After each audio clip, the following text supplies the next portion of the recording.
We are using our children under the guise of apology. Preparation for me in my life when I mess up, because I want to go into guilt and I want to go and like, I'm so sorry, I actually do love you and you understand where I'm coming from, and manipulate her into somehow believing that she was also part of this, right? I go, there's nothing to do now.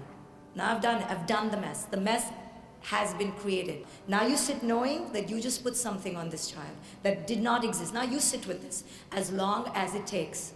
You cannot go drink, you cannot go to your therapist, you cannot escape in any way. Yes, if it is excruciatingly guilt-inducing, sit and feel it till you rise and understand why you acted in that way. Go deep into the layer and go, okay, this is a trigger. It will become a pattern. It will become the foundation of my child, and I need to disrupt the pattern.